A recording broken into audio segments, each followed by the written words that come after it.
Welcome to Girl Dad Outdoors Podcast. I'm your host, Greg Thompson. Here we share real stories of dads raising confident, outdoor-loving daughters and women reflecting on who first opened the door to the wild for them. From sunrise lands to firelight hours, watched them bloom like wildflowers. This is our story, wild and true. Girl Dad Outdoors, raising daughters with a view. My whole childhood was just out on adventures with my folks. We felt like we had accomplished something together as a family. It was real bonding. How are you taking those and applying them to your 5 kiddos? Yeah, it's hard. This day and age is hard. There's a lot of pressure. Let's dive into the stories that inspire the next generation of outdoors women and help the everyday dad strengthen relationships with their daughters through the outdoors. Welcome back to another episode of Girl Dad Outdoors Podcast. Today I'm going to scrap that. I think I'm still reeling from not being able to get started. All right. Welcome back to another episode of Girl Dad Outdoors Podcast. I'm your host, Greg Thompson. Today, we're joined by Christine Peterson, who's covered wildlife, the environment, and outdoor recreation as a journalist in Wyoming and across the West for almost 15 years. First at the Casper Star-Tribune, then as a full-time freelancer. She's written for National Geographic, Outdoor Life, High Country News, The Guardian, The Atlantic, Vox, and Outside Magazine. Christine, welcome to the show. Thanks so much for having me. I appreciate it. Yeah. So on Girl Dad Outdoors Podcast, we like to start with where you're at today and then paint a picture of how you got there. So tell us a little bit about yourself, different than the overview I just gave, and tell us a little bit about where you're at in your life right now. Yeah, I, at the risk of repeating the bio, so I live in Laramie, Wyoming, which is a university town in the southeast corner of the state. And my husband and I were both born and raised in Wyoming and went to the university here. And I'm a journalist, so work from home, stare out the window a lot. And my husband is a middle school science teacher, which means that we have summers off, which is great. I can work from wherever. And we have a 9-year-old daughter and a 4-year-old yellow Labrador who fortunately still looks like a puppy because that's how he behaves. We spend a lot of time wandering around. Nice. Now, are you a native Wyoming? Yes. Yeah. Yep. So born and raised in Casper. Okay. In the central part of the state. Very nice. So let's dive in. How did you get indoctrinated into the outdoors? Where did the love of being outside start? For sure, my parents, which is probably the case for an awful lot of people, but my mom and dad had an orange Volkswagen bus, which I had intended on figuring out what the year was, but 1970 something. And the top popped up, and I have a brother who's 3 years older, and he slept in the little twin bed in the pop-up top, and my parents shared the double bed in the back where the seats folded down, and I slept in a hammock between the 2 front seats. So I was little when we started camping in that Volkswagen bus, and we didn't do huge excursions and massive adventures all over the place. It was a lot of packing up the bus on the weekend and going to Casper Mountain, which is right outside of Casper, Muddy Mountain, which is just right on the other side of Casper Mountain, and camping for the weekend. And that's what, my brother and I went feral, and we ran around and threw rocks and climbed rocks and played in creeks. And that was very formational. And it is good to reflect on in that it had such an impact on my life, and it wasn't a massive endeavor. That it was really, we didn't, in my mind, I think we were going to the other side of the world. But, looking back as an adult, like we probably drove, 45 minutes and then camped and we may as well have been in the Alps for all I knew. Yeah. But that's such an important point, right? Because when you're small, you don't know the difference. No. Any trip is a big trip. Yeah, for sure. And it's all about that experience. Another thing about that is, when you talk about, being in the outdoors, a lot of people, at least in my experience, pigeonhole that into hunting, Oh, fishing. sure. Yep. Yep. What you talked about right there, just hiking, going feral, just being in the outdoors is so healthy and is so beneficial for a kid growing up, and you're proof positive for that. So you went out in the van, you went hiking. How did you start?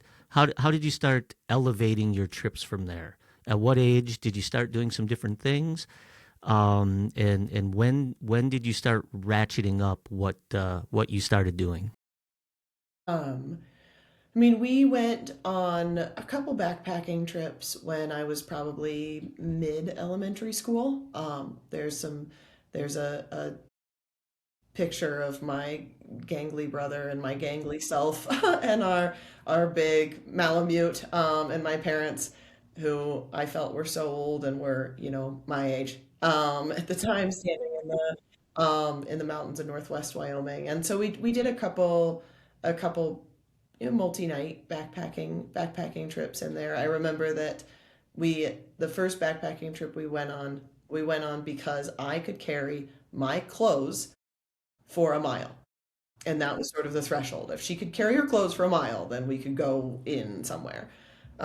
We also did a snow camping trip, which was in a three-season tent, which is not advisable at like 10,000 feet. Um, we still talk about that, and I was probably, I don't know, 9 or 10 when we did it. So pretty young, and it was very cold, and yeah, an interesting experience of learning what you can do and can survive with a family. But those, we did a few things like that, but a lot of what we did was camping. And then as we got older, as my brother and I got older, we got both really got into mountain biking. He particularly in mountain bike racing, and it was a time in the mid to late '90s when every little town in the West had a mountain bike race every weekend. And so we traveled around and did races, and I won almost all of them because turns out there aren't a lot of 13-year-old girls who mountain bike race. So, when you're the only one there, you win, right? Yeah, that's the only reason, I'm sure. Like, I Yes. got a lot of medals because I was the only one there.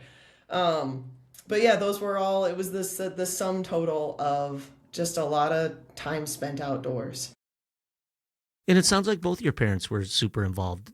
Not Was one more involved than the other, or was it an equal understanding between them both that you the whole family went and did things?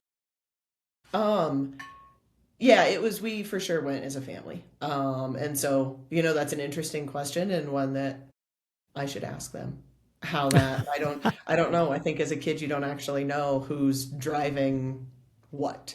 Yeah, And if one of them was more of a driving force behind some of it than the other one, but certainly both of them, I think it was a real priority to both of my parents to, they wanted to go outside and then just to get us outside. I mean, our summers were just full of we had a backyard that backed up against a creek in a park, and our summers were just my mom kicking my brother out and I out of the house and saying, come back when it's dark.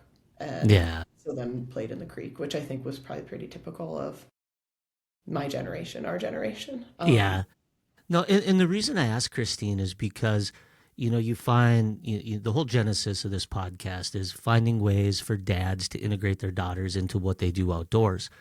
And such a big component of that is having buy-in from mom as well, right? So finding those things, that's why I mentioned earlier, it doesn't have to be hunting, doesn't have to be fishing, just getting out and doing that as a collective unit to have that buy-in just makes it easier across the board. So that's so great that your parents were on the same page and just led the charge jointly as you were growing up. Yeah, for sure. Yeah, so all right, so then you started venturing out on your own, went off to college, I'm assuming, and like how where did young adult Christine go to all of a sudden end up now, you stare out your window in between writing articles for major publications? Yeah. I mean, as sort of as we talked about, outdoors was always a part of my life. But in college, still just did the cross country ski raced and mountain bike raced and camped with friends and that kind of stuff. And then all of it non-consumptive. So all of no hunting or fishing. I probably fished a handful of times growing up. My brother and I caught a lot of minnows in the creek behind our house, but I don't know that a lot of people would consider that fishing necessarily. But then I met a hunter and a fisherman, and as happens, and we met in college. My now husband and I met in college, and that was a big part of his life. And so then we sort of merged our dual interests. I had a lot more experience backpacking and mountain biking, and he had obviously a lot more experience hunting and fishing. So we just started doing that together. But he was a guide at an Alaskan fishing lodge for a number of years. So he's a fishing guide there, and I wanted to be a journalist. And so I had gone that track and was the city reporter for the Wyoming State newspaper for a couple of years. And then we got married and both moved to Alaska. And I worked at the fishing lodge there, and then we spent about a year traveling the length of North and South America and camping and fishing along the way. And we were in Oaxaca, Mexico, when the features editor at the Casper Star Tribune emailed and said, "The outdoor reporter quit. Do you want to come back and take that job?" And I was like, I don't know. Do I want to be an outdoor reporter? And also, I'm not coming home for like 6 months. And she said, "Well, if you come back and start in 6 months, the job is yours." And so we were planning on going back to the lodge.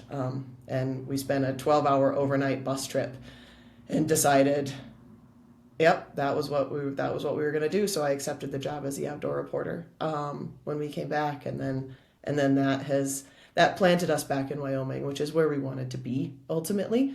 It's just a good spot for people who want to fish and backpack and play outside and ski, and then merge those two interests of the outdoors and journalism. Yeah, very cool. Also, Oaxaca's a great spot to be if you love Mexican food and cool culture. It's a great spot, yeah. No, it's a Yeah, cool place. it's one of our faves. So you get back to Wyoming. Now, so let's backtrack here just a little bit. Being brought up, this is something, as I continue to talk to people, just the path of not hunting and fishing, but just being outside, learning the skills of hiking and backpacking, just being brought up in that fashion, how much easier did that make it to, for lack of a better word, keep up with your now husband as you started in those adventures, right? Because you were skilled being outside, you were skilled, going on longer excursions. How was the integration into those different adventures? Was that expedited by having that upbringing? Yeah, and I don't know, I guess keep up isn't maybe the That's why, yes, that was very poorly worded. We're, if you set us out on a ski race, he would beat me. But if you put us on a trail race, I would beat him. In my defense, it had nothing to do with the speed at which you travel. It was with the skills with which you were going to partake. Yeah. Yeah. No. I mean, it was helpful for sure, and I think that it was an interesting merging of things, right? That there's just a comfort that being brought up in the outdoors gives a person when they're outdoors, right? That there's not. It's like, okay, well, if nothing else, there's a degree of, well, I've been in a storm before. I know what it's like when it rains, or I know what to do when the mosquitoes are bad, or I know what to do if I'm cold. That there's a lot of these things that you've done it, and so you are comfortable with figuring out how to navigate that. It took some years for us to figure out the best rhythm, right? Which I think is probably true for any couple as they merge how to do things, and as you're learning to hunt or learning to fish, some people probably do, but I did not go from I've never really fished before to I want to stand in a river that's very difficult to fish and cast heavy streamers to try to catch big brown trout for 12 hours in a day when it's 15 degrees with 20-mile-an-hour winds. Yeah. And I catch one fish. Like that's like there were some long days out there. Like, woo. I don't know if that's, the first time that he introduced that we went fishing together, we just started dating and we were in college. And there's a river that runs outside of town called the Laramie River. And it is, Laramie's known for its wind. It's a very windy place, and it can be very harsh and very cold. And we went in probably March, like not the best time of Not year. optimal, yeah. And I didn't know what I was doing. I didn't have waders. I didn't have any of the things. So we go out there, and it's like he and his buddy, who's a dear friend of both of ours. But we go down there, and he gives me a fly rod, because this is what 19-year-old boys do. And he puts me on the side of the bank, and he said, "Well, just cast out there." And I was like, "Oh, okay." And then he leaves, and then he just wanders off to go fish. And I was like, "But like, what am I doing?" And so I tried to cast, and I cast a few times, and then I caught something. And turns out what I caught was a dead porcupine that was submerged in the river kind of far away from me. So then I stood there, and then it started to rain, and then it started to sleet, and then I just stood there and I waited for 30 minutes for him to come back and unhook me from my dead porcupine that I caught. So, it took a minute for us to figure out the vibe of how we would move forward. But that, and I spent a lot of time going with him hunting before I decided I wanted to hunt. I didn't want to be somebody that just started hunting because that's what their spouse did. I wanted to start hunting, and I wanted to start fishing because that was what I wanted to do, because I had spent a lot of time watching it and thinking about it and talking to people about it and decided that was the best path for me. Which I think is, thinking about your listeners and potentially some hot tips for them. I think his patience with understanding that I didn't want to go hard all day to start, and that was going to result in me saying, "I don't want to do this because this isn't fun for me. I want to go for a run, or I want to to the top of the mountain or something. I don't want to sit here on a meadow and call for 2 hours hoping we hear something." But so I think he and I trying to find a balance of getting outside, doing what we both want to do, and him sort of easing me into that in a way that that then turned me into somebody who hunts a lot and fishes a lot and enjoys it. But I think had he really pushed really hard and said, "It's this way or it's no way, this is what we do or you stay home," then who knows, then I may have just been like, "Okay, well, I'm going to do my own outdoor stuff and you do your own outdoor stuff and we'll catch you up." And that's such a big point. If you don't alter the experience to accommodate the person that's with you, it's not an enjoyable experience for them, and it's going to be very hard to go again. Right. But also, you did something that's very valuable by wanting to observe and learn before participating, right? By going along, everyone wants to go out and shoot something right away, go out and catch something right away. But wanting to turn it into something that you want to do by going out and observing, that's something very valuable, and not a lot of people do that. So that's a very good tip. So now a daughter comes on board. How do things change? So you guys hunt a lot, you fish a lot, you're outside a lot. How'd you integrate a baby into that? And now that she's getting a little older, how did you handle that progression into her being able to be doing more things and including her? Yeah, I mean, the interesting thing is it changed. People say, "Oh, when you have a kid, it's going to change everything." Oh, it's going to change everything in the little town we lived in. Everybody said, because we generally are gone every weekend doing something, and like, "Oh, when you have a kid, not going to do that anymore." And it's like, I don't know. They seem really portable. It seemed, frankly, much more overwhelming when we bought our first house and signed a mortgage than had a kid. It was like, we'll just take her with us. Well, they're a hell of a lot easier than a puppy. Oh my gosh, yeah. They can't run away. Yeah, right. Yeah, you put them somewhere, they stay. That's for sure. I mean, we did It did. I think it was a progression to some degree of the same balance that he and I had found with each other. And maybe because we had figured out how to do that for us, it was easier to figure out how to do that with her too, of going like, okay, well, this is, we find, I think, and to step back just a tiny bit, I think figuring out really what it was that we love to do, which is slightly less sport specific and much more, we want to be outside. So if you start from that base of like, whatever we're doing, we just want to do stuff outside. And maybe that looks like an elk hunt, and maybe that looks like a pheasant hunt, and maybe that looks like going for a hike and camping at a state park that's not far away at all. We just want to go be outside. And so, I mean, she went fishing with us, and when she was little enough to be in my waders, right, and in my little chest waders, and we fished on big rivers in very cold weather with her just tucked, snuggled under there. And as she got, I mean, I hear some parents say having kids changes nothing, and I don't think that that's true. I do think that they do make you modify your activities to a degree, for sure, especially actually when she was an infant. It was probably a lot easier because then they just sleep a lot and you just attach them to yourself and go do what you want. But when she was a toddler, like, she's not gonna want to stand on the side of a river when it's cold for a long time, and she's not gonna sit there unoccupied while Josh and I fish.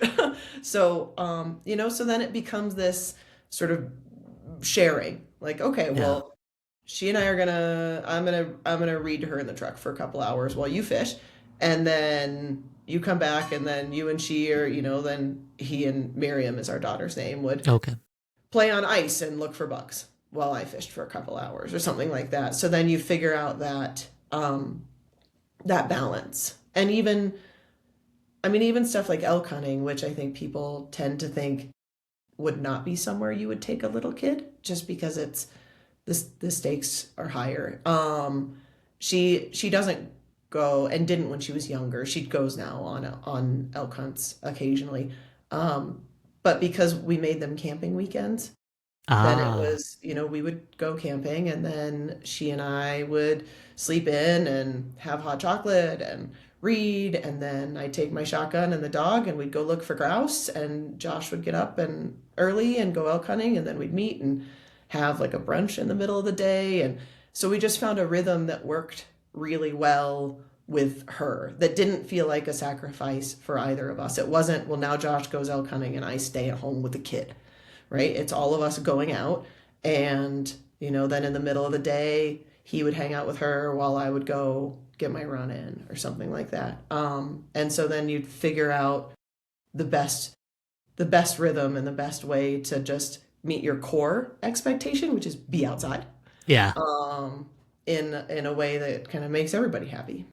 Yeah, no, and you hit on something very important there, right? It's not a sacrifice to get to spend time with your kid outside.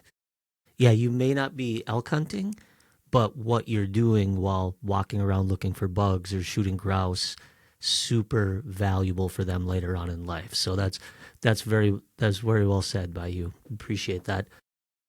So Miriam goes elk hunting with you now. So is she, how much does she participate in fishing and hunting, and as you guys go on your adventures today?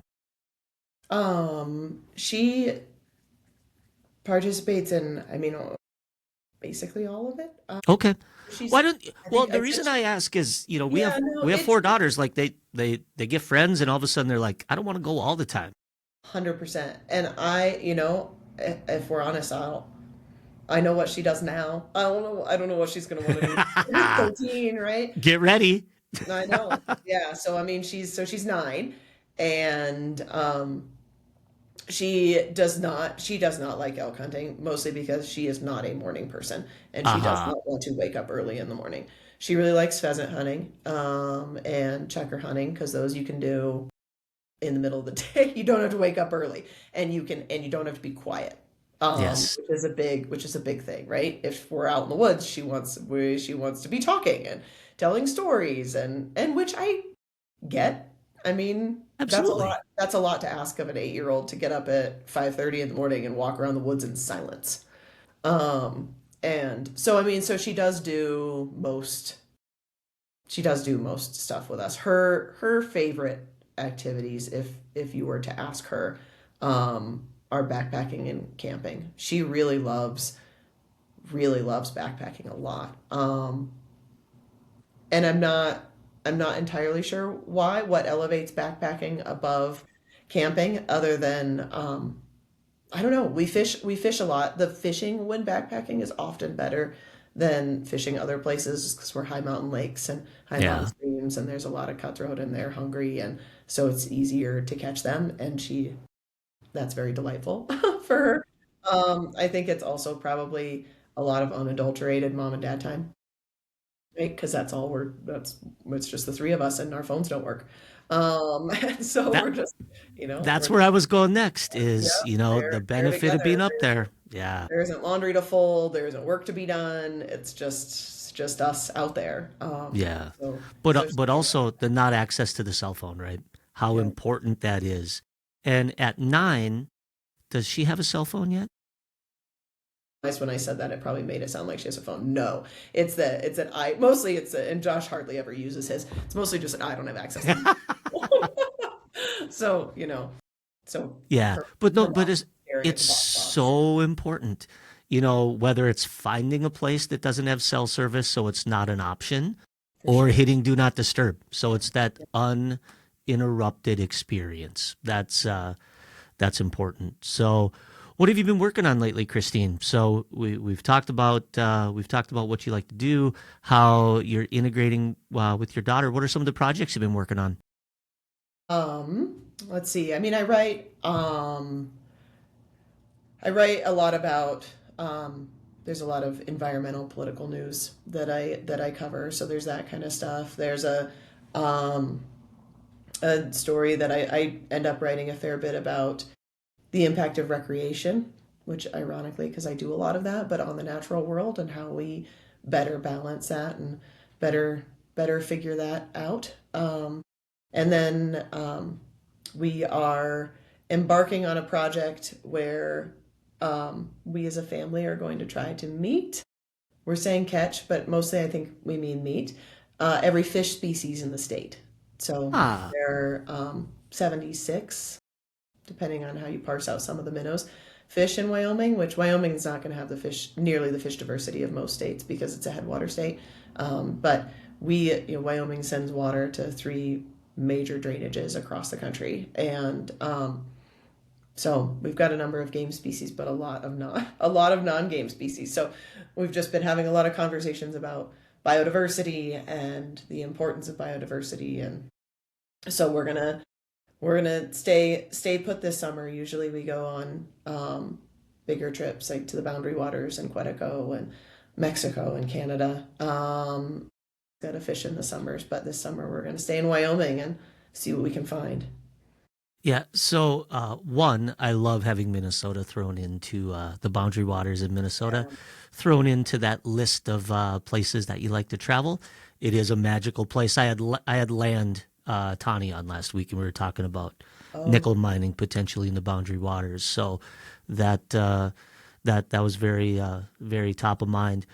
But what does an undertaking look like to go like meet all 76 fish species? Like as you plan for this, like how big of an undertaking is it?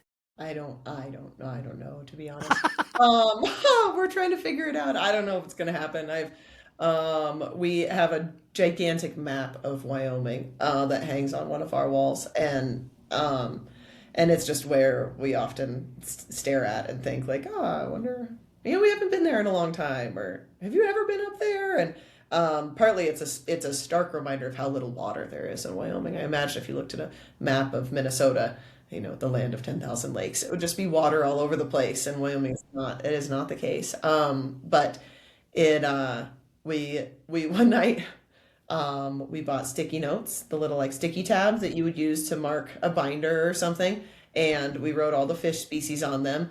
and we put them in the drainages that we feel like there's probably the highest likelihood that we'll find them, so we can start looking at where we want to target, put our time.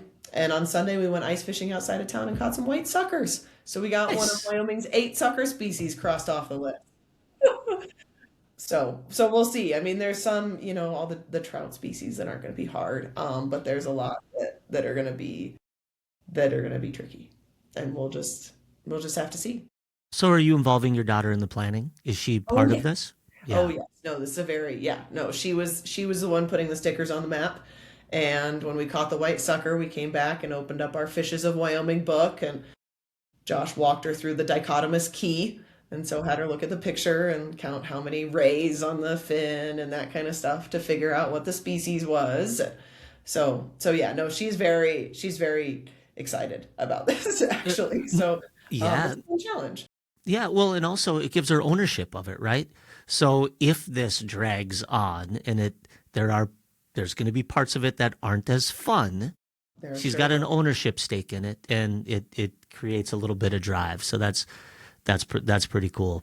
Yeah. No, and we rarely at this point make any decisions about stuff we're going to do without talking to her about it too. So this was something that there was no way we were going to make this goal as a family and not have it be something she wanted to do also. So yeah, this was heavy buy-in from her, because otherwise the last thing that we want to do is make the outdoors a place of struggle or a place that's not fun and force her to do stuff Yeah. and then turn her into somebody that's like, I want to sit inside and hang out with my friends. I don't want to go Yeah. outside. I don't want to do that stuff. Yeah. Oh, excuse me one second. My apologies. Um, yeah, 9 years old. I'm imagining she's not in any sports yet, or are sports creeping in to start impacting your availability to travel?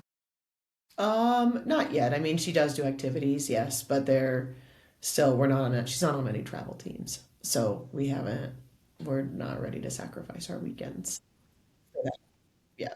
It is a sacrifice, let me tell you. We had four in sports at one time. Yeah. Yep. That's Yeah, a lot. that was not fun. All right, so big trip. That's chasing those 76 species. Once you're completed with that, like I'm going to pause here for a second to just gain a thought. That's a beauty of editing software, right? Um, just trying to think. There's so many different ways to go right now. All right, I'll jump back in.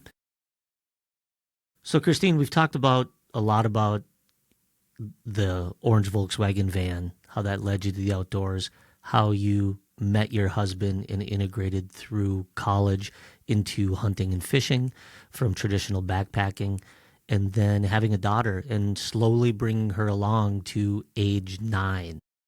As you continue to look at this trajectory and you revisit things, are there things from that childhood that you draw back to, that when you're on these adventures, planning these adventures, or even just as you're dealing with Miriam, that you harken back to, that carry forward into how you're parenting and bringing your daughter along into the outdoors?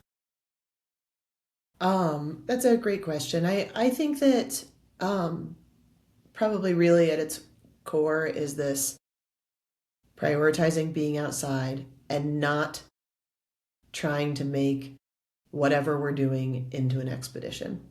Even if sometimes it kind of is, right? I mean, we did an 8-day trip into the Boundary Waters in Quetico. Like it's a big thing. We've done 50, 60-mile backpacking trips in the Wind River Range, which are big trips, but I think a lot of what we do and a lot of the experiences that formed me and I think really are forming her are the just getting outside and trying to be low key about it. And I think that a lot of people, I think there's a hang up, especially with kids, of like, well, if I can't do something big, I'm not going to do it. Or well, going for a week, it seemed, I gotta spend a whole day. I gotta make all the food and I gotta gather all my stuff. And the thing about the Volkswagen van, and we don't have we just sleep in a tent. We don't have a camp or anything. But the thing about having a van or a camper is that everything's there. And if you don't, the way that we do it, we have a camp box, like our kitchen camp box, and it's got all our camping kitchen stuff in it, right?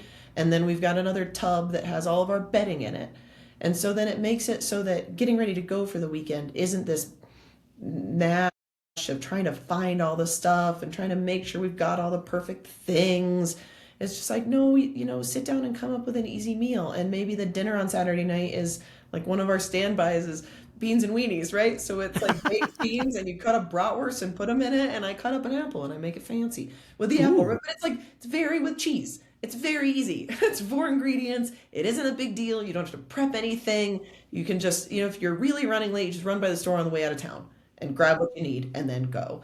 And so I think there often becomes this mental block of if I'm gonna go, it needs to all be right, and I need to make it a big deal, and it just doesn't need to be. And that's what, and who knows, maybe my parents spent days fussing over going outside. I don't know. My memory of it was that it wasn't that big of a deal. We just gathered kind of what we needed to and threw it in the van and we went. And we didn't go real far, so if the weather turned really bad, things weren't fun, or somebody got sick, it was easy to come back. And so it's that not making perfect be the enemy of good and getting outside, right? And just doing getting out there. And I think that's probably the biggest lesson from my childhood that then has shaped how I raise Miriam is just go. Yeah. Well, and having those go boxes are so important, right? Because the way you wreck an outing is having a non-essential item. Right. Yeah. And having to go back. And just always having that at the ready just makes it so much easier. So you've talked about doing a lot of things out overnight, a lot of out and about. Are there things you've done on a daily basis?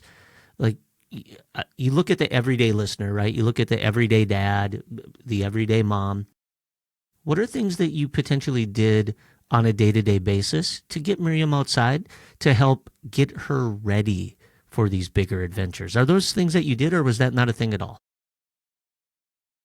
I would love to tell you something useful here. So the hard part kind of on a daily basis is she goes to school and then she's in activities after school.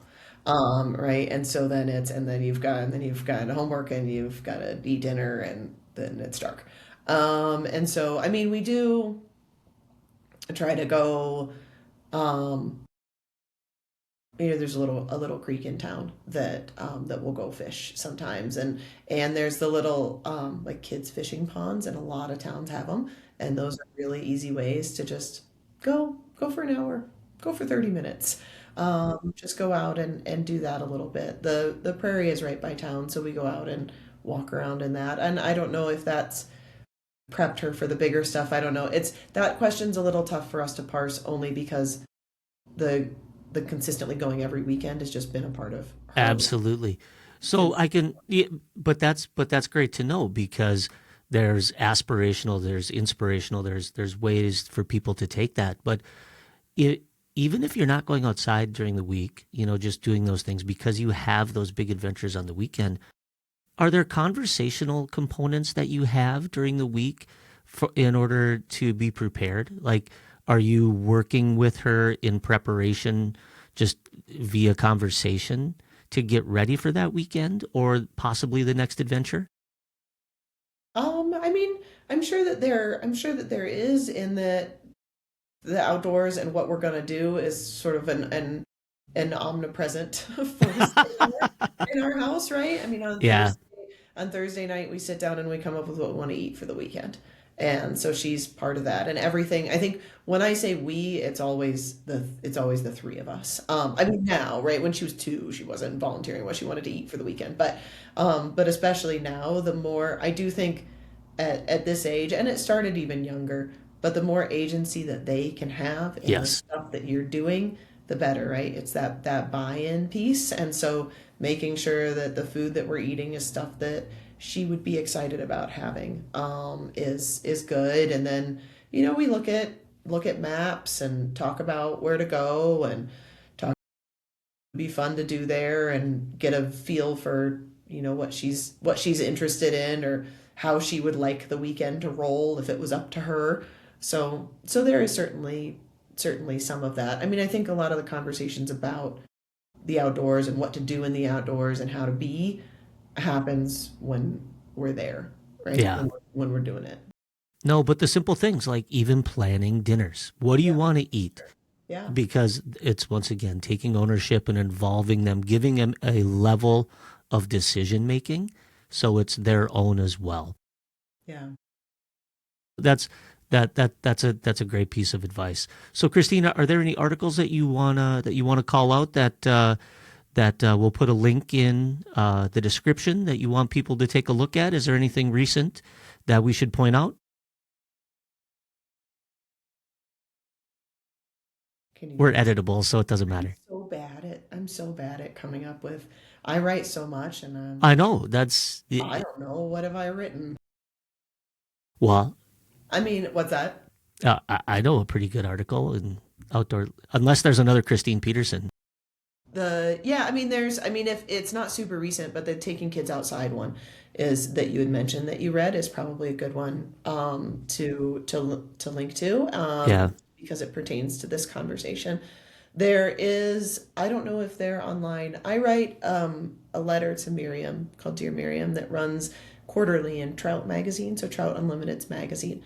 And that is entirely about parenting and fishing and kids. And there's sort of my ways of talking about how things have been going. I think some of those may be online now. But yeah, there's one that ran in Outdoor Life about getting kids outside is probably a good one that would pertain to this conversation. Very cool. All right. So as we wrap up, Christine, I always ask everyone for a tidbit or two that you can leave to the listener that will help them integrate or strengthen their relationship with their daughter as it relates to outdoors. Is there one or two things that you could think of that you'd like to leave the listeners with before we sign off? I do think that making the outdoors, I think don't sacrifice what you want to do, but make it as fun as you possibly can for them. And that's something that, because my husband's a teacher and he knows these things, he came up, we were having a long day backpacking. It was almost a 13-mile day, and she was 6. So it was a really long day, a really high elevation. And it was starting to be a little bit of a struggle. And we had a treat every mile, which made it fun, a Jolly Rancher every mile, but mostly he came up with a game, and it was a like create your own monster game. And they went through how to train it and how to find the eggs and all these things, but it engaged her and in a way that was really, it made the day fly for her. And when she was even littler, I retold Disney movies while we hiked and backpacked in painful detail. But she loved it, and that was what was fun for her. And I think we have a tendency to think, oh, I'll just push them through, or I'll pick them up, or it's not worth it, we're going to go back. And I think instead taking a breath and thinking, how can I just make this fun for them? What can we talk about, or can we do that would be really fun for them, that still gets me where I want to be, that still lets me have this fun in this spot that I want to have, but in a way that's fun and engaging to them. And so I think that constantly bringing yourself back to like, well, what would be fun? What would be a fun thing for you to talk about or you to do right now would be my biggest tip. It's great advice. And once again, we'll have some links to articles that Christine has written. But this has been another episode of Girl Dad Outdoors podcast. Big thank you to Christine Peterson. We can't thank you enough for taking the time and speaking with us. And we'll catch everyone on the next episode. Thank you. Thank you.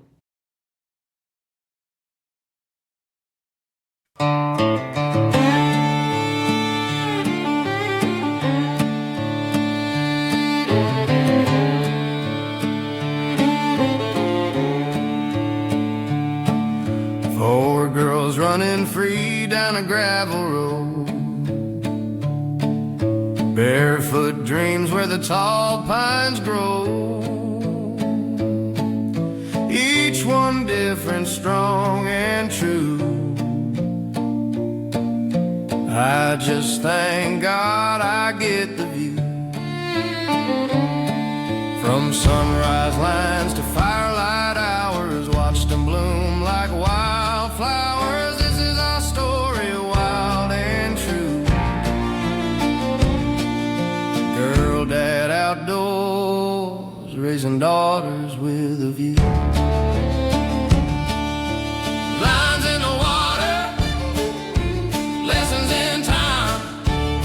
Some lead, some follow, some walk the line. I don't choose their roads, I just see them through, cheering every step they choose to do.